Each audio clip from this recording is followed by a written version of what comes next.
Some people say it takes a degree of taste to appreciate good art, something admirers of Michel Wabowo's artworks know better than most. For the past decade, her lifelike animal sculptures and celebrity portraits have been winning her legions of fans. But Michel's artwork isn't always what it seems. Her portrait of Prince William and Baby George was made out of chocolate pyramids, and her take on singer Beyonce was created out of cookies. Michel's sculptures are equally intriguing. They may look like plastic or china, but in fact, they're made from cake and icing.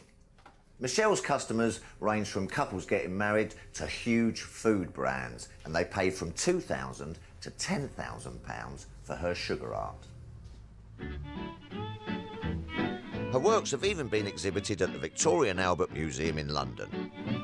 Most of her confectionery creations start life in this barn in West Sussex. So how did you first become a sugar artist? I always loved painting and sculpting since I was little, and then I love baking with my mom, so I just combined both.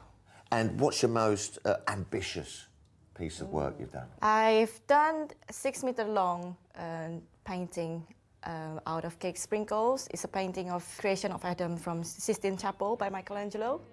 So for 2 weeks, I worked day and night. It used an incredible 10,000 marshmallows and 500 million cake sprinkles stuck on with butter icing. A labour of love. Exactly.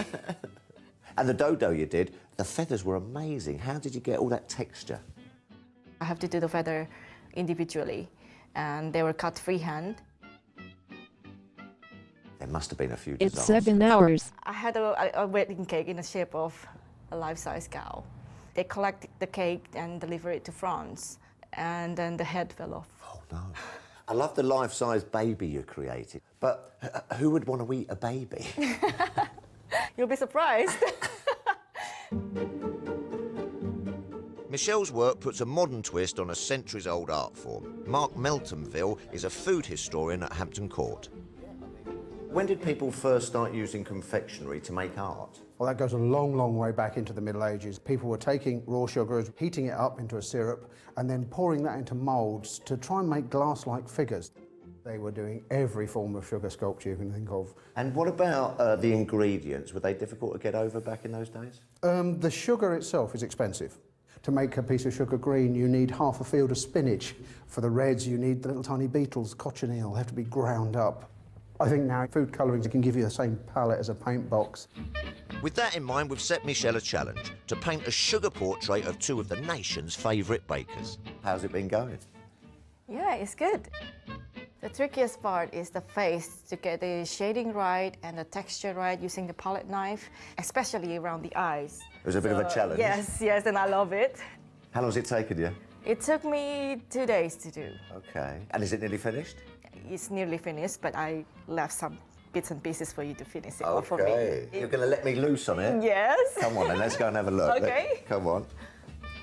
The big reveal. Ready? Okay, ready? Yeah. Hope you like it. Hope so. Oh, wow. Mary Berry and Paul Hollywood. Oh, fantastic. I mean, it really leaps out at you, isn't it? The colours are fantastic. And you've got the likenesses of the face as well. Brilliant. Oh, well, they'll be happy with that. Now, you've got a little bit for me to do. Yes, so if you would like to finish off the hair. Love to. Yes. There you go. Oh, dear, I don't want to mess it up, though. No, I think I better leave it to the master. It's uncanny looking at Michel's sugar art because it looks so much like an oil painting. There's only one way to find out that this is edible art. Oh, thank you. And not a soggy bottom in sight. Like that, Mary. That was a classic film moment there. It's usually a pint he does it with at the end of the show.